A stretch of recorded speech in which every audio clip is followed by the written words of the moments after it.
ধর্মের মানুষ মুসলমান ঘরে জন্ম হয়ে কি করে ভগবানের কৃপা পাই? আমরা তো সনাতন ধর্মের মানুষ, আমরা হিন্দু ধর্মের মানুষ, সনাতন ধর্মের মানুষ, বৈষ্ণব ধর্মে আমাদের দীক্ষিত, দীক্ষাটা বৈষ্ণব ধর্মে। আমাদের একটাই পরিচয়, সেটা হচ্ছে আমরা মানুষ।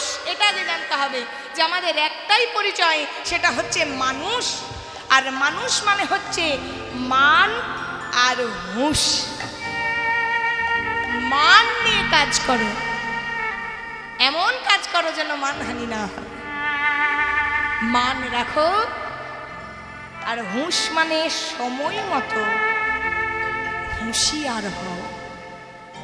সময় মতো যদি হুঁশিয়ার না হতে পারো, তবে ওই আশার যাওয়া,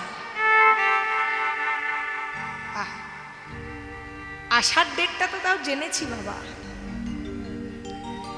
আমরা যখন এসেছি সেটা মোটামুটি ডাক্তার একটা আইডিয়া করে বলে দিতে পারে, কিন্তু কোনো ডাক্তারের ক্ষমতা আছে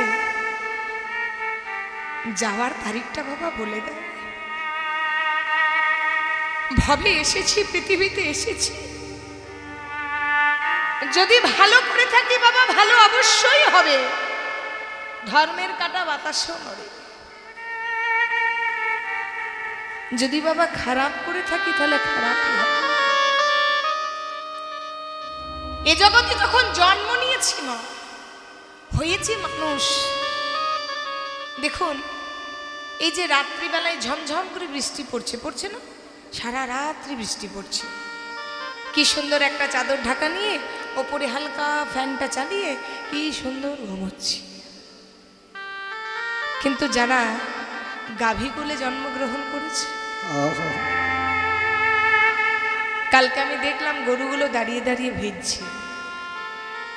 যখন আমি খেয়ে হাত ধুতে গেলাম, তখন একটা মাথায় ছাতা নিয়ে কলটা টিপে টিপে হাত ধুচ্ছে। তাও কষ্ট হচ্ছে, যদি কলটা খোলা হতো তাহলে খুব ভালো হতো। আহা কত সুখ। গরুগুলো দাঁড়িয়ে দাঁড়িয়ে দিচ্ছে কিন্তু ভিজছে।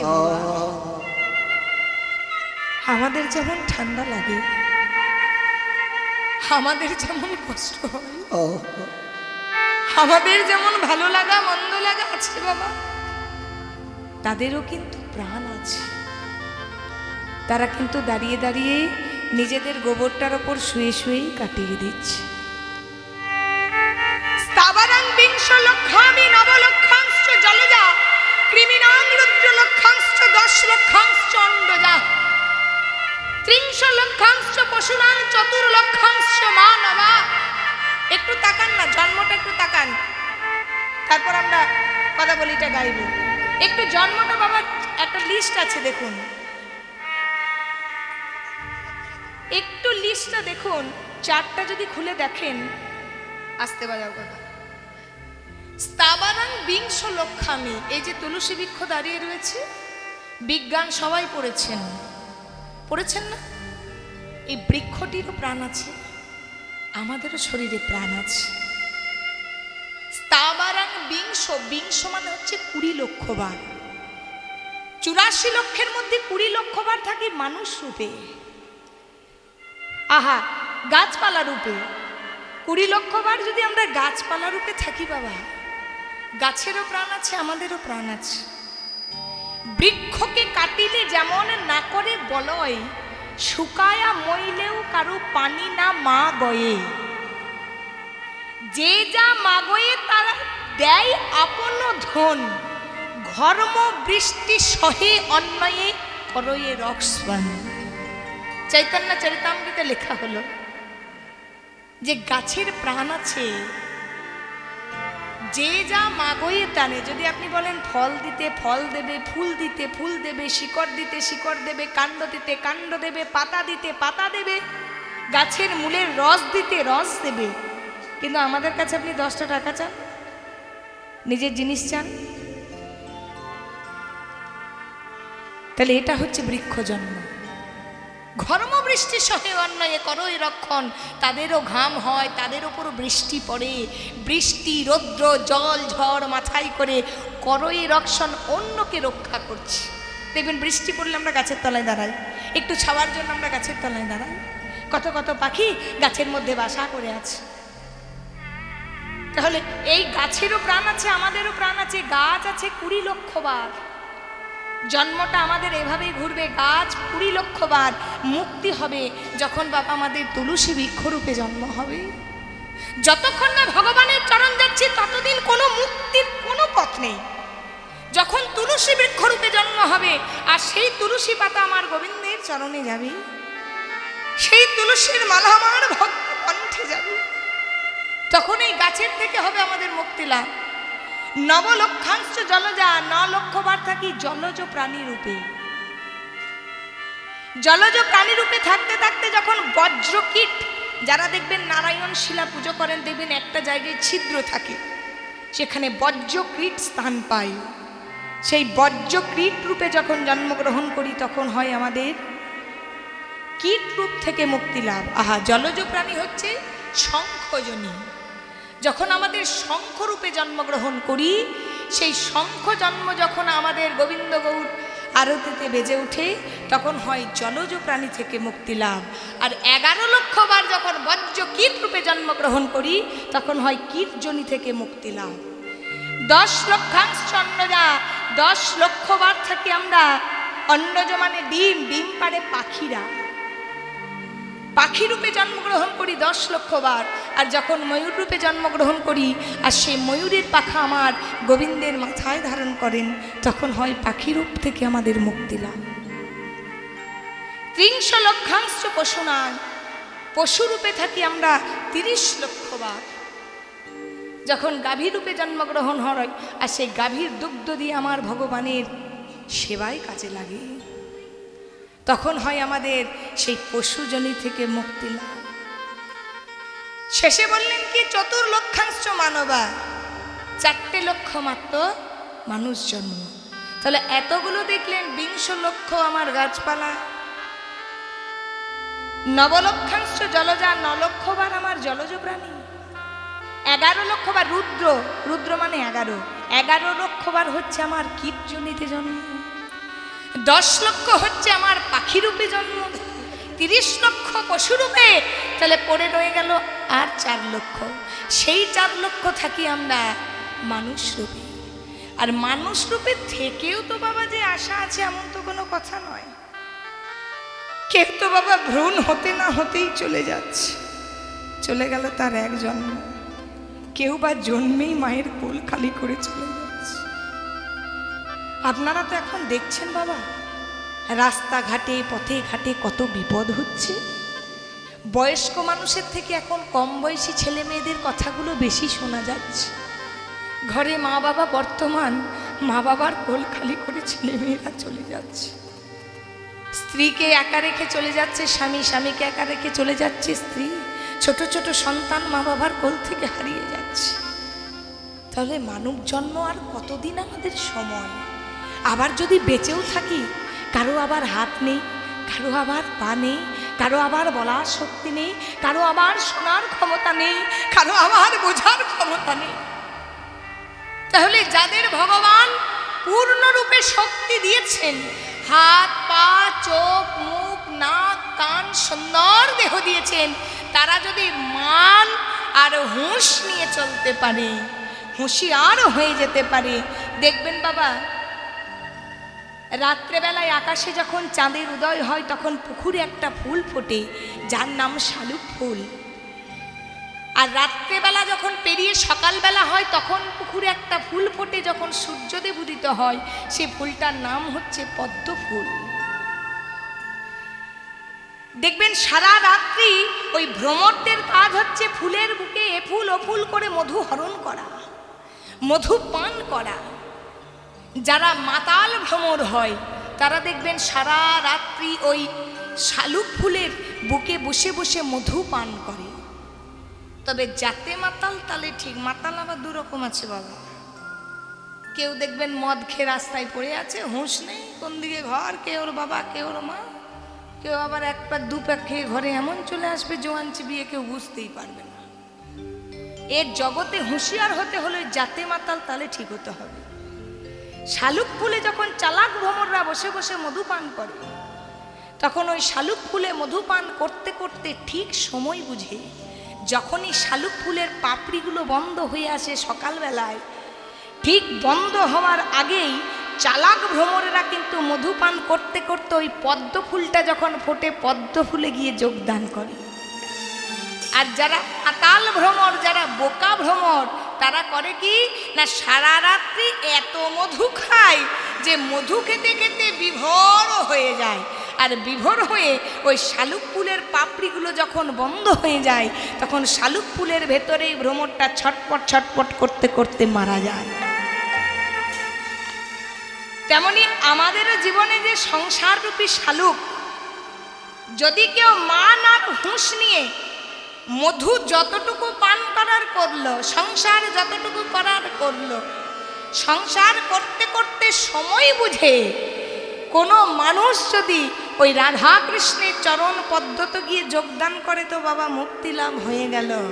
আর যদি সংসারে থাকতে থাকতে আমার ছেলে, আমার মেয়ে, আমার স্বামী, আমার স্ত্রী, আমার বাড়ি, আমার গাড়ি, আমার ব্যাংক ব্যালেন্স, সংসারের মধুটাকে পান করতে করতে মাতাল হয়ে যায়, তাহলে সংসারের সমস্ত যন্ত্রণার পাপড়িগুলো তাকে চেপে ধরবে। আর যখন যন্ত্রণাটা চেপে ধরবে, তখন শেষ বয়সে ছটপট ছটপট করে মৃত্যুর জন্য অপেক্ষা করতে হবে।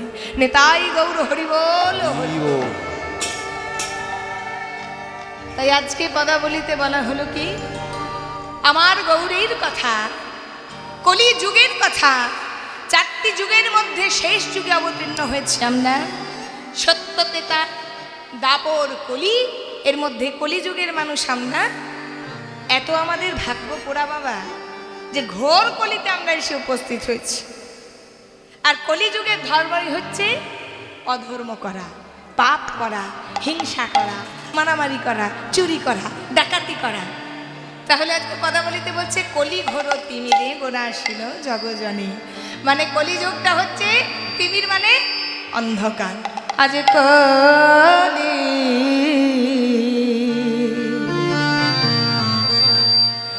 ঘোর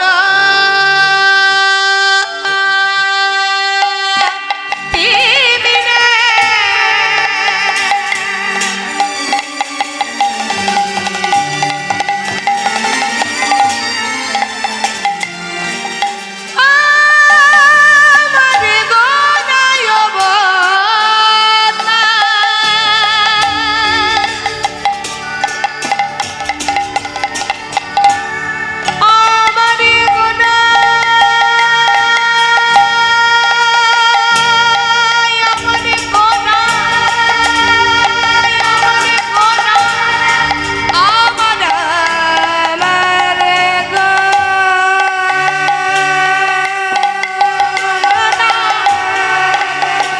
ওই না কলি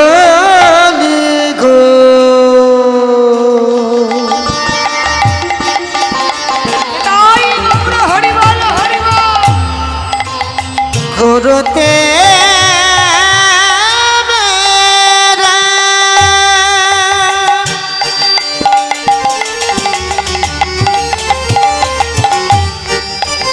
ওই না ঘোরা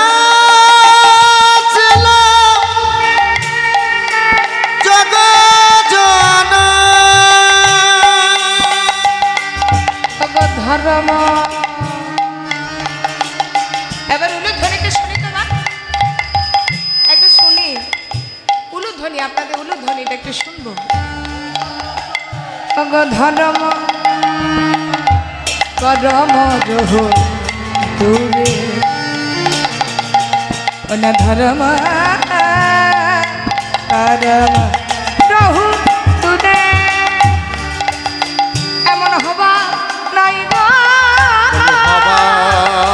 নয় গো আমার গোটা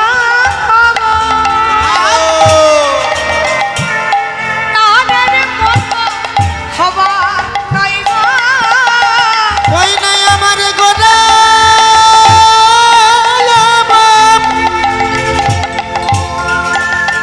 অবত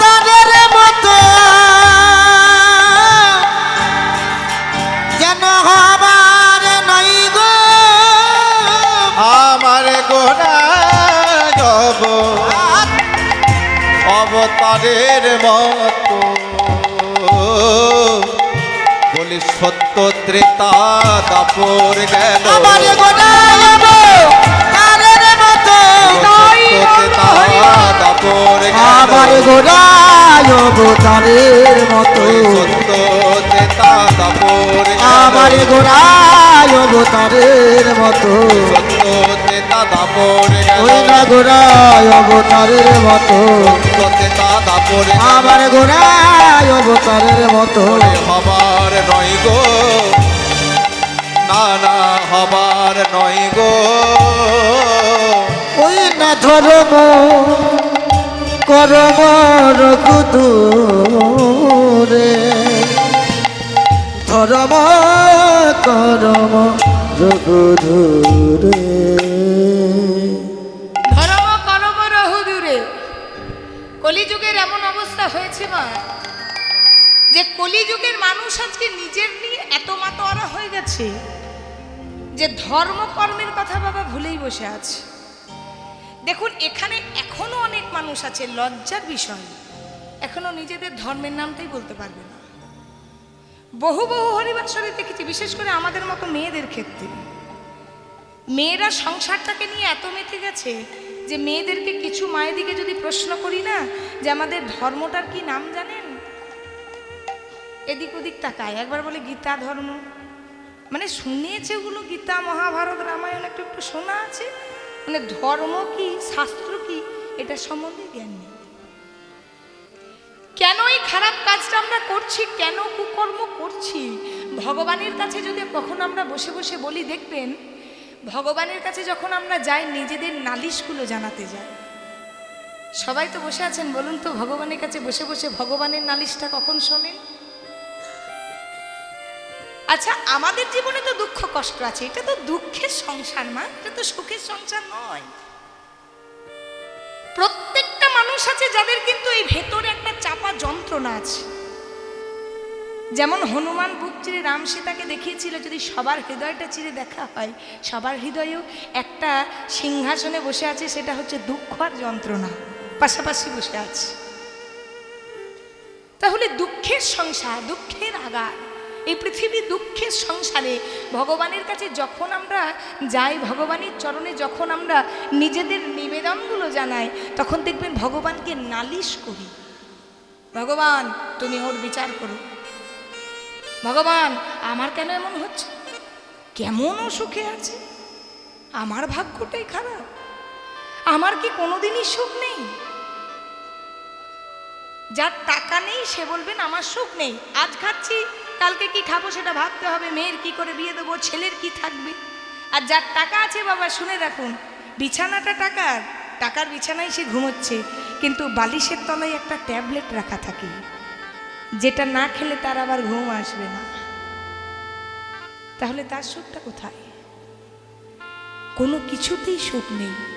ভগবানের কাছে যখন বসতে হয় না, আমরা সবাই মিলে যদি ভগবানকে কি আমাদের দুঃখের কথা জানাই, বাবা ভগবানেরও তো দুঃখ আছে, ভগবানেরও তো যন্ত্রণা কষ্ট আছে, সেটাও তো একটু করে আমাদের শুনতে হয়। ভগবানের কাছে গিয়ে দিনরাত দাও দাও করে কাঁদতে নেই। যেমন কর্ম করে রেখেছি তেমন ফল কিন্তু আমাদের পেতেই হবে বাবা। এর জন্য ভগবানকে নালিশ করে কোনো লাভ নেই। আমার যেমন কর্ম আমি তেমন ফল পাবো। ভগবানের মা হচ্ছে দুটি, দৈবকী আর যশোমতী। দৈবকী কর্মফলের ফলে কৃষ্ণকে পেল, আর যশোমতী কর্মফলের ফলে কৃষ্ণকে পেল। দৈবকীর কর্মটা ছিল কি? দৈবকীর কর্মটা ছিল ত্রেতা যুগে রামচন্দ্রের মুখ থেকে ওই কৈকেয়ী মা দুধের বাটি কেড়ে ফেলে দিয়েছিল বাবা। তাহলে যে মা সন্তানের মুখ থেকে দুধের বাটি কেড়ে ফেলে দেয়, সেই মা কি করে আশা করে আমার 8-8টা পুত্র হবে, আমি স্তনপান করাবো?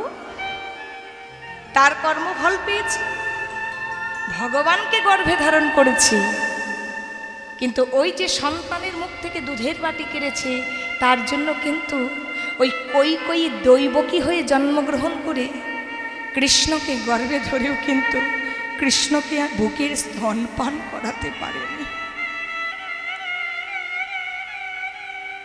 এবারে বলুন, এর জন্য যদি ভগবানকে দায়ী করি, ভগবানের জন্য দোষী? এটা তো নিজের কর্মফল ভোগ। আবার ওখানে যশোমতী দেখুন ভগবানকে গর্ভে ধারণ করলো না। আগের জন্মে ছিল ধরা দেবী আর স্বামী ছিল দ্রোণ। তিনজন ব্রাহ্মণকে নিজের স্তন দুগ্ধ বন্ধক দিয়ে, নিজের অঙ্গের মাংস কেটে দোকানের কাছে বন্ধক রেখে তিনজন ব্রাহ্মণের যখন সেবা দিল, ভগবানকে গর্ভে ধারণ করলো না, কিন্তু ভগবানকে স্তন খাইয়ে বড় করে তুলল। তাহলে মা, এ জগতে যার যেমন কর্ম তাকে তেমন ফল পেতে হবে। এর জন্য ভগবানকে দায়ী করলে হবে না। ভগবানকে ভালোবাসতে হলে, ভগবানকে ভক্তি শ্রদ্ধা করতে হলে সারা দিন বাবা সময় হোক না হোক, মনটা তো বড় চঞ্চল আমাদের, একটু ভগবানের কাছে ধীর করে বসতে হয়। কোনো নালিশ নয়। সারা দিন দিতে পারুন না পারুন, 1 সেকেন্ড 1 মিনিটও যেন ভগবানের জন্য দিতে পারি। সে সময় কোনো চিন্তা ভাবনা থাকবে না, শুধু ভগবানের রূপ দর্শন করবে। যদি পারেন একটু ধূপটা নয়নের জল ফেলবে। যদি ভগবানকে কিছু দিতে হয়, সেটা হচ্ছে একমাত্র ভক্তের নয়নের জল। যদি কোনো ভক্ত একবার নয়নের জল দিয়ে ভগবানকে ডাকে, ভগবান আমার দুটি হাত তুলে ভক্তের দিকে এগিয়ে আসে। ভগবান ব্রহ্মাণ্ডের মালিক, ভগবানের কাছে টাকা পয়সা গয়না গাড়ি বড় বড় মন্দির কিচ্ছু দরকার হয় না। ভগবান যখন যেটা মনে করেন যে আমি এটা করাবো, এই জায়গায় আমার মন্দির করাবো, এই জায়গায় আমি মঠ করাবো, এই জায়গায় ইস্কন করাবো, এই জায়গায় ভক্তকে জন্ম দেবো, ভগবান নিজের কাজ ঠিক নিজে করে দেয়। শুধু নিমিত্ত হয়ে যাই আমরা। শুধু ভগবানকে একটু মন দিয়ে ভালোবাসতে হবে। বাবা, এ জগতে টাকা পয়সা দিয়ে আপনি সব কিনতে পারবেন না। কোটি কোটি টাকা থাকলেও যদি বলেন ভক্তিটা একটু কিনে নিয়ে আসবো, আপনি কিন্তু কোথাও ভক্তি কিনতে পাবেন না। কোটি কোটি টাকা থাকলেও যদি মনে করেন সুখটাকে কিনে নিয়ে আসবো, আপনি কিন্তু সুখটাকে কিনতে পারবেন না। কোটি কোটি টাকা থাকলেও যদি বলেন হরিবাসরে বসে আমি 2 ফোঁটা নয়নের জল ভগবানের চরণে দেবো, দিতে পারবেন না। যদি কৃষ্ণ চরণে মতি না হয়, বহু জন্মের সুকৃতি না থাকে, কৃষ্ণ ভক্তি রস ভাবিতা মতি হি ক্রিয়তাং যদি কুতুভি লভ্যতে তত্র লল্লমূল্য মে কলম, মানে মূল্য দিয়েও ভক্তি কেনা যায় না। কোটি জন্ম সুকৃতি না লভ্যতে। আহা, কোটি কোটি জন্মের যদি স্বীকৃতি না হয় বাবা, তবে কেউ হরি কথা কৃষ্ণ কথা শুনতে পারে না। কোটি কোটি জন্মের স্বীকৃতি যদি না থাকে, হরি কথা কৃষ্ণ কথা কেউ গাইতে পারে না। কোটি কোটি জন্মের স্বীকৃতির ফলে ভগবানের নাম শুনতে পারে, ভগবানের গান শুনতে পারে। এই ভগবানের নাম, ভগবানের গান প্রত্যেকটা জীবের দেহে জারি আমার পৌঁছে দিয়েছেন গোরা অবতার। আমার গৌর হরি যদি না নয়নের জল ফেলে, প্রত্যেকটা জিভের ধারে ধারে না যেতে, আমার গৌর হরি যদি নয়নের জল না ফেলে হাতে ধরে, মহাপ্রভু আমার হাতে ধরে পায়ে ধরে নাম মিলিয়ে গেছেন বাবা। অনেকেই অজ্ঞানী, অনেকেই অজ্ঞানী থাকে বাবা।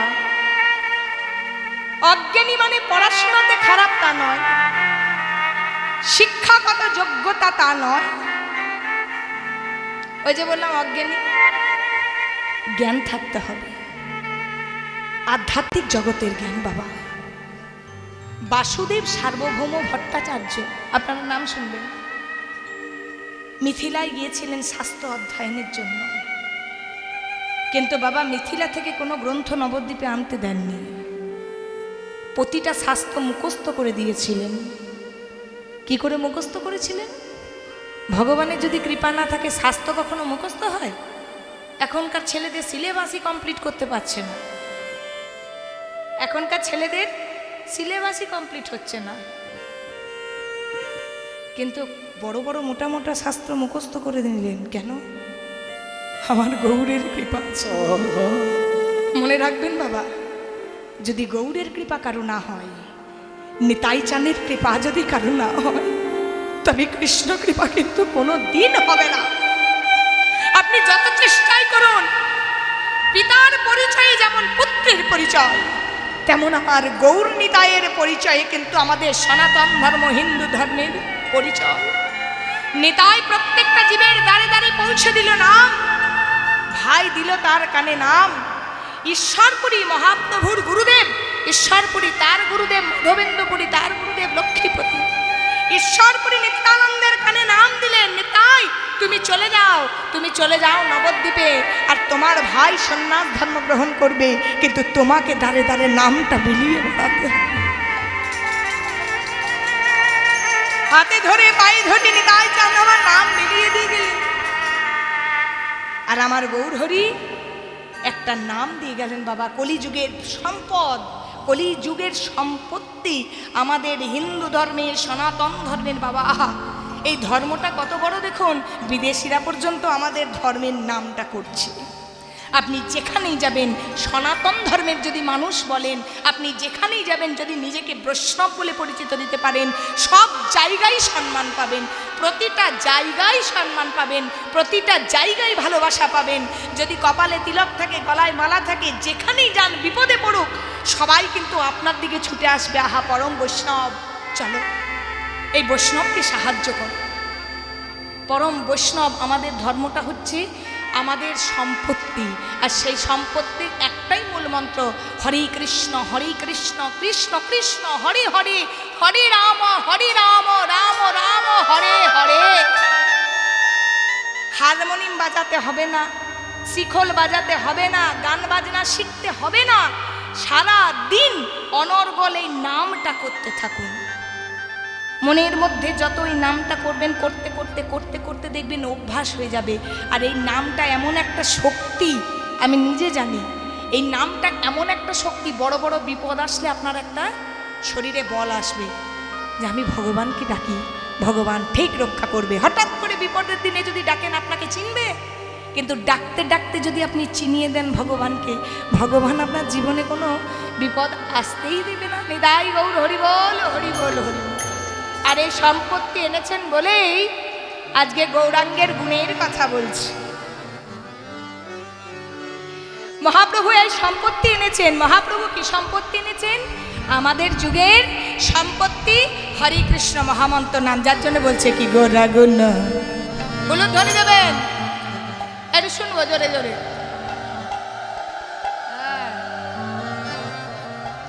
দিয়েছেন, আরেকটু জোরে দেন তো। হ্যাঁ, এবার আরো জোরে দেবেন। গোরা গুণ কহনে না যায়, বলা যায় না। সবাই মিলে ধরে, ওই গোরা গুণ কহনে না যায়, বলা যায় না। গোরা গুণ কখনে না যায়, গোরা গুণ গৌরাঙ্গ গুণ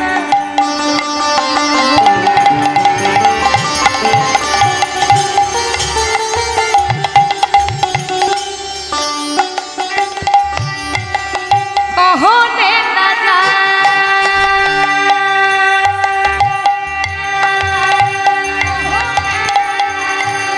আমারে গোটা গুণ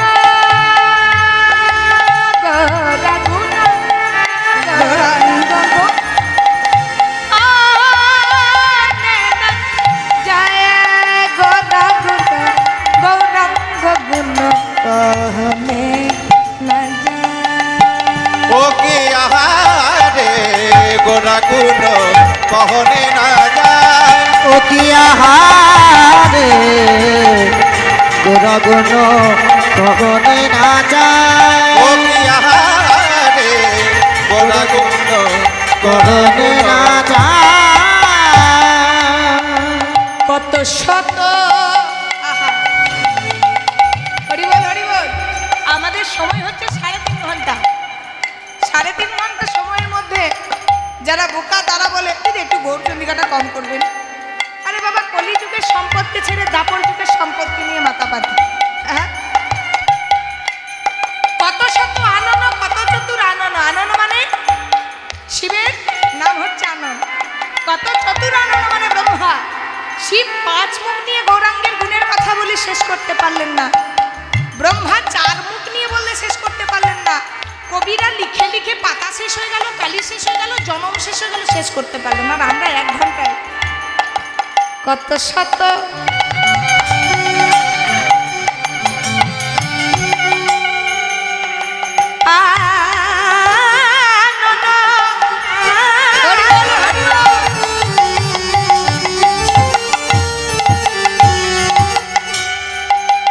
কত চতুরা ভগবরণিয়া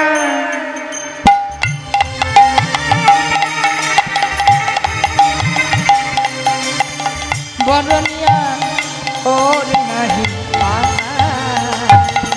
ভাই রে ভাই ওরা গুণ কহনে না যায় ও কি হয় রে ভাই গোরা গুণ কহনে না যায় ভাই রে ভাই গোরা গুণ কহনে না যায় ও কি হয় রে ভাই গোরা গুণ কহনে না যায়। গৌরাঙ্গের গুণের কথা বলে শেষ করা যায় না বাবা। তবে গৌরাঙ্গ প্রেমকে আস্বাদন করতে হলে, বসো ভাই, গৌরাঙ্গ প্রেমকে আস্বাদন করতে হলে, গৌরকে জানতে হলে পড়াশোনা করতে হবে।